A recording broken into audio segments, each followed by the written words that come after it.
Well, we know how this started. Rocksteady created Suicide Squad Kill the Justice League, which was one of the biggest DEI ESG train wrecks of a video game we've ever seen.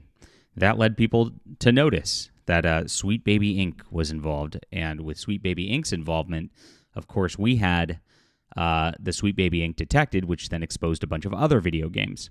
And now, video game companies are starting to pay the price for this. There's been massive layoffs. Another Sweet Baby Inc. studio the other day just announced that they are laying off 95 people.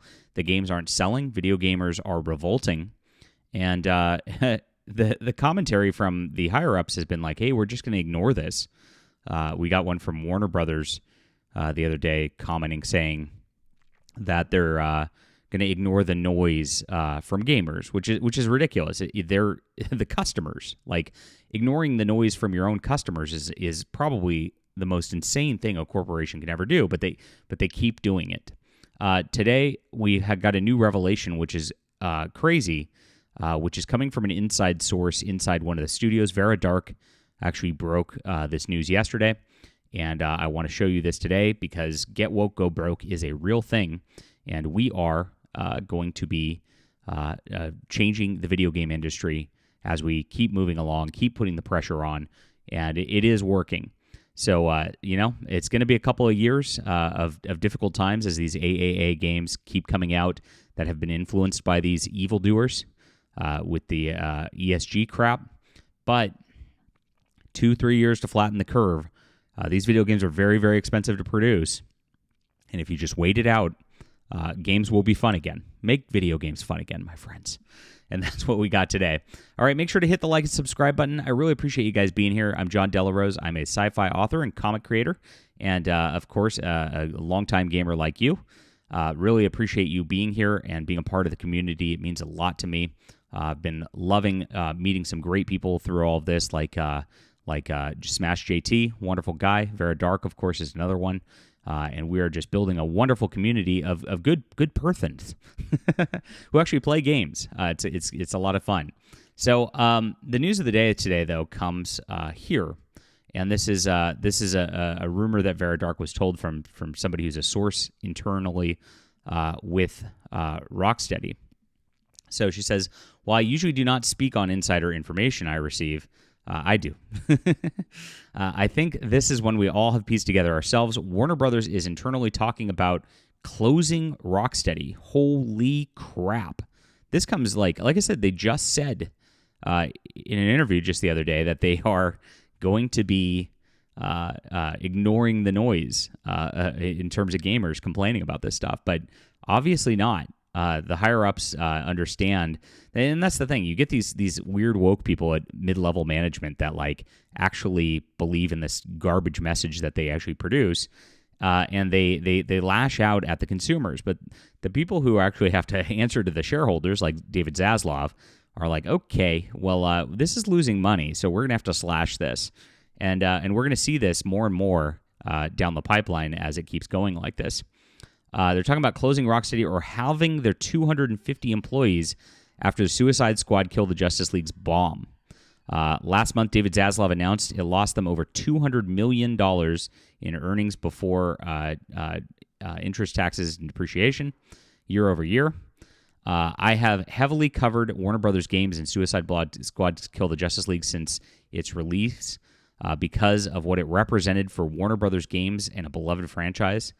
When it was greenlit, we were seeing a giant scramble for studios to create live service games, and this one released too late, plus the content did not resonate with the players. It's really sad because Arkham Asylum was so great. I mean, that's one of those games that stood the test of times of gaming, and they just botched all of their goodwill with the Sweet Baby Inc. nonsense. Absolutely crazy. If you don't know what went on with the game, they disrespected Batman, of course, because they have to, purge the white males. On top of that, they had some weird groomer relationship with Poison Ivy and Harley Quinn, where Poison Ivy was portrayed as a kid, yet Harley Quinn was gushing over her sexually. Disgusting. And on top of that, they're doing a season pass and a season 2. They're going to have a Mr. Freeze, transgender Mrs. Freeze variant. It's insane. Stuff that people don't want at all. Rocksteady Studios co-founders and studio heads also departed the company back in 2022. The writing was on the wall. Rocksteady is a shell of the company it used to be, and we saw this happen recently with Embracer Group and Volition, a company that had 30 years of experience under their belt, and it sounds as though Warner Brothers is planning to pull the plug on Rocksteady too.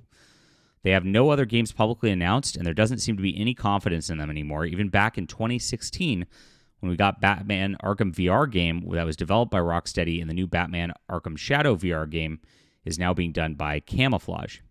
Only time will tell. Doesn't seem like the future is very bright for Rocksteady. Now, the future is bright for gamers. This is great news. And again, the pressure we are putting on these companies is working. It is rattling them, even if they say otherwise. We saw that Stellar Blade got some changes because we spoke out. We saw that Helldivers got changes because we spoke out. And we now see that the corporations are paying attention to the losses and to all the complaints by consumers because we're being loud, we're being vocal, and we're saying this is our space. No, you will not make us leave in the name of your inclusivity. You leave. And that's exactly what we need to keep doing going forward. Now, of course, the mainstream media is continuing their shill nonsense. They actually called the Call of Duty thing a right-wing conspiracy. on a video the other day, and this is or not a video, an article, and this comes from Kotaku. Of course, this is what the mainstream media tries to lie and gaslight people with. Let's take a look at this real quick. You can see Call of Duty's trans bullets are a latest right-wing conspiracy rage bait. Now, like this came out, and we did a video on this that they're gonna have trans bullets for Pride Month. It's insane. The implications of this are twofold. Either one, that transgenders are mass shooters, which is kind of true lately. Number two, transgenders kill themselves. It's a bad virtue signal, and it's really, really cringy. And it continued on. But if you look the way Kotaku frames this, they say, maybe it's just a glitch. Well, by the way, glitches don't look this perfect like this.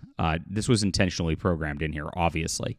So his little attempt to gaslight and lie about this is what keeps these companies afloat for a while. It's what keeps them going. And if you still got a Call of Duty subscription out there, it's time to cancel this stuff. These people hate you. They are pushing this. I mean, if you remember with the skin they deleted last year because the guy went out and said things that were not PC enough for them, you know exactly where they stand. And they stand against the gamer just like every other situation. So they're going to continue to do this, but you can just laugh at the media, ignore them, keep on complaining when the complaints are valid, and things are going to change. So I hope Rocksteady does go by the wayside. They deserve it. I hope Call of Duty goes by the wayside. They deserve it.